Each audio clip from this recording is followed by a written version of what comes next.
नमस्कार दोस्तों, आपका हमारी कहानी में स्वागत है। दोस्तों, अपने कहानी तो बहुत पढ़ी होगी परंतु हवेली की भूत की कहानी कभी नहीं पढ़ी होगी। चलिए जानते हैं हवेली के भूत की कहानी के बारे में। दोस्तों, रूहानी ताकतें हमारे आसपास हमेशा मंडराती रहती हैं। उनकी एक अलग ही दुनिया होती है जो वास्तविकता में तो दिखाई नहीं देती, लेकिन कुछ घटनाओं से महसूस जरूर होने लगती है। ऐसी ही एक हवेली के भूत की है। दरअसल एक पुरानी हवेली है जिसमें कई साल पहले राजा महाराजा रहा करते थे, लेकिन अब वह वीरान पड़ी है क्योंकि उन राजाओं के वारिस देश से बाहर जा चुके हैं। हवेली की हालत जर्जर हो चुकी है, अब उसे मरम्मत की जरूरत है। इसके लिए शासन के नोटिस के अनुसार संपत्ति के मालिक को सूचित किया जाता है। कुछ दिनों में पूर्व राजाओं के वारिस में से एक लड़की हवेली में अपने बच्चे के साथ दाखिल होती है, जो कि उस जमाने के राजा के नाती की लड़की थी। उसका नाम उर्मिला था। उसके पति की कार एक्सीडेंट में मौत हो चुकी थी। अब वह विधवा हो चुकी है, लेकिन उसके पास उसका एक बेटा है जो 8 वर्ष का है और वह भी अपनी माँ के साथ हवेली आया है।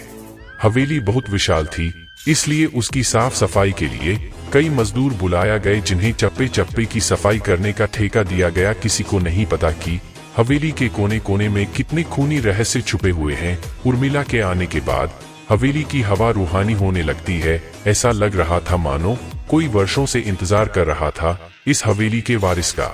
एक रात उर्मिला अपने कमरे में अपने बच्चे के साथ सो रही होती है।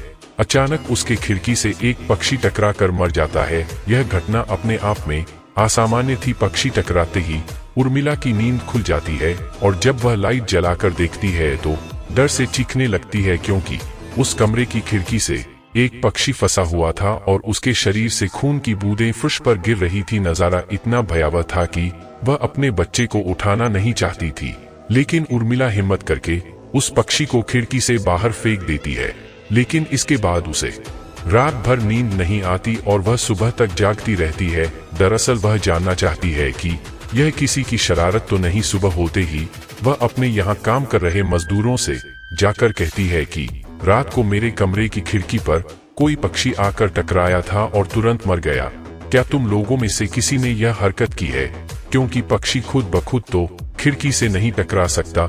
मजदूर कहते हैं, नहीं, हमने तो खिड़की से नीचे किसी पक्षी को मरा हुआ नहीं देखा। हम तो अभी वहां से चले आ रहे हैं और जब सभी जाकर देखते हैं तो वहां वह पक्षी नहीं होता। उर्मिला घबराने लगती है कि यह क्या, यहाँ तो पक्षी होना चाहिए या कम से कम खून की कुछ बूंदें दिखनी चाहिए, लेकिन यहाँ पर पक्षी का एक पंख तक नहीं पड़ा हुआ। उर्मिला सभी मजदूरों को कहती है कि हवेली में बहुत सी कीमती चीजें और मूर्तियां हैं, संभाल के साफ सफाई करना।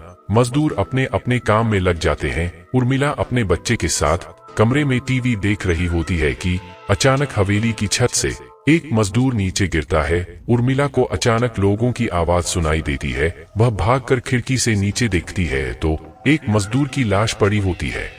उर्मिला कमरे से नीचे आती है और इसके गिरने का कारण पूछती है। लोगों के जवाब अलग अलग होते हैं। कोई कह रहा होता है कि इसने खुद आत्महत्या की है और कोई कह रहा था कि यह गलती से गिर गया है। सभी के दावे अलग थे, लेकिन उर्मिला को कुछ अनकही बातें सुनाई दे रही थी। उर्मिला के कान में अचानक एक आहट के साथ आवाज आती है, अपने बच्चे को बचा सकती है तो बचा ले। उर्मिला यह वाक्य सुनते ही अपने कमरे की तरफ भागने लगती है, क्योंकि कमरे में उसका बच्चा अकेला टीवी देख रहा होता है। जैसे ही उर्मिला कमरे में पहुंचती है तो उसका बेटा खिड़की से कूदने वाला ही होता है कि उर्मिला उसका पैर पकड़ लेती है और वह खिड़की से लटक जाता है। उर्मिला पूरी ताकत से उसे ऊपर खींचती है, लेकिन बच्चा फिर भी कूदने की जिद कर रहा होता है। उर्मिला किसी कदर अपने बच्चे को काबू में करती है और कमरे के बाहर आ जाती है और वह मजदूरों से पूछती है, बताओ क्या है इस हवेली में, क्योंकि ये बच्चा तो ऐसा नहीं कर सकता और अभी यह सब जो हो रहा है कुछ अलग ही चल रहा है।